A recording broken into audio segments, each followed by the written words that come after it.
Hi. This is gonna be a bit weird because, well, I'm not gonna be editing much of this. I just want to throw my thoughts in there because of the Batman v Superman Ultimate Cut, or Ultimate Edition, or whatever you want to call it. Now, I know I already did a review for the theatrical cut, but I just finished watching the Ultimate Cut, and honestly, I couldn't just say whatever, it's just 30 minutes of extra scenes that kind of explain some things. No, actually it's not that. It's more than that. It's far more than I expected. It's far more than people led us to believe that it was. Usually they market it as, if you like the movie, you'll love this. If you hated the movie, you won't hate it less. No, that's not true at all. Now, if you had complaints about this movie, about certain things not being explained, or certain things not making any sense, for example, how come Superman didn't detect the bomb? Doesn't he, have the thing? Yes, but it's also explained in the movie why he wasn't able to. And that's one of those little things. It was like, you sure you didn't do that in post, like after the movie was out and people complained? Because one of those things, like, there's so miniature things that are like so important that could change the whole thing, that if it was in the movie, it literally was like a few seconds. Just leave it there. But whatever, I guess it's because of the character that introduced that whole thing, that it would have been like, oh, that's a waste of the character, another complaint. So absolutely get that. But still, like, so many of the scenes, if not all of them, felt like they should have been in the movie. Like, why did you even cut them out? It made a perfectly more coherent movie. It didn't take anything away from it, those scenes. And I understand that it's like, it's too long of a movie, it's 3 hours. But so fucking what? I would have paid for it. I would sit there and watched it 3 times like I did with the original cut. I would have watched it 3 times again, and I wouldn't give a shit. I wouldn't care. Because it's one of those movies that you do have to watch it to understand it, and it is one of those things where with this cut you don't even need to see it as many times to completely understand it. Fuck. Yeah, you don't even need to see it so many times to understand it, because those things, you don't have to fish for them. They're right there. Now they're right there in the Ultimate Cut, but beforehand you really had to just try to piece them out together. It's like, oh, maybe this happened off screen, and it did happen off screen, but it wasn't really off screen, it was cut off. So that's kind of worse. And this one of my buddies said that it felt like they did a whole DLC thing, like they cut from the original thing, removed it, and then added, and was like, oh no, this is the full thing.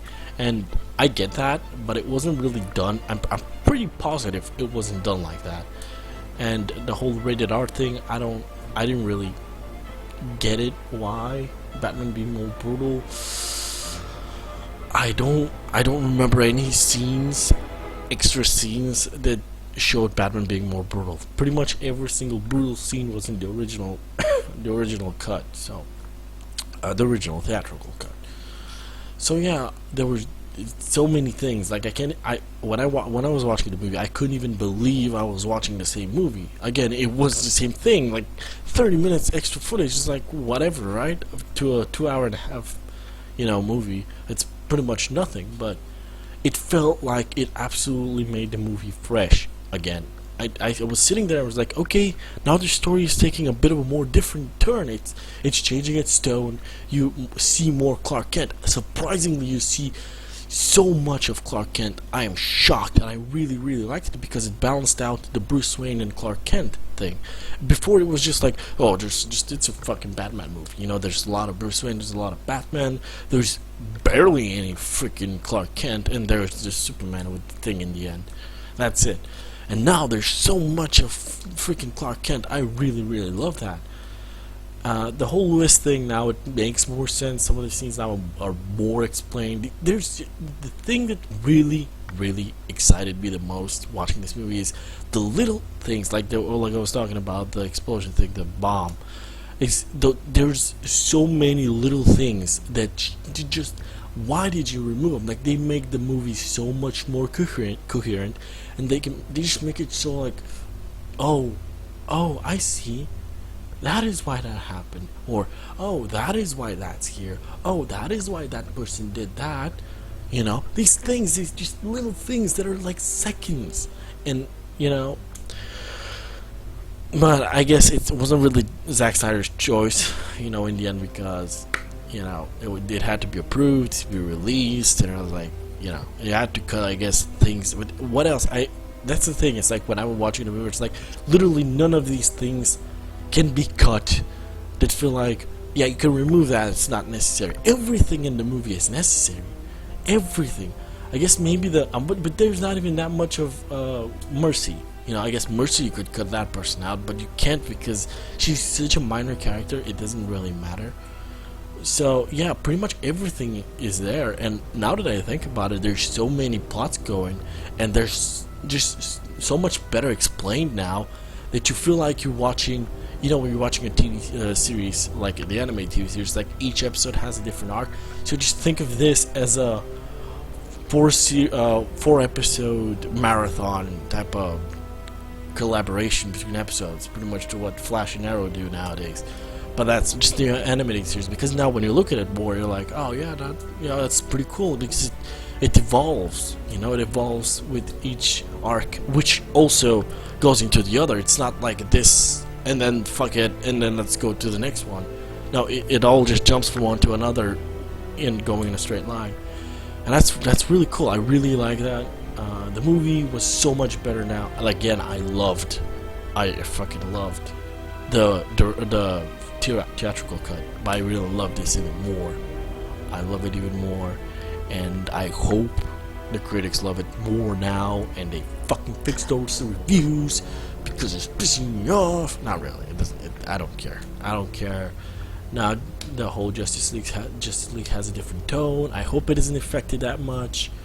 I hope people now see that there wasn't really a problem with the tone, but rather there was a problem with the whole everything mattered in the movie, so you could really just, you know, cut things out.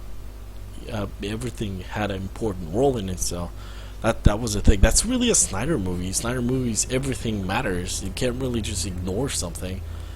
And yeah, I hope he does more movies after Justice League. I really hate the fact that people want him gone. And he's a great director. He's a great director. This movie showed that he's a great director. I did my review on Watchmen. You can go see it. It's really I poured my heart into that one. It was from an article I wrote a while back, and I tried to rework it for a video. Kind of janky, but you know, those were my words from when I wrote it back. And I wonder if I should write one for this one, but I'm not sure. I think this is it. I don't really need to make any more content on Batman v Superman, since now we're moving on to Suicide Squad, which is like in a month, and I'm really excited about that one. But yeah, I'm gonna be making more review when I see that, so thank you guys for watching, and I'll see you next time.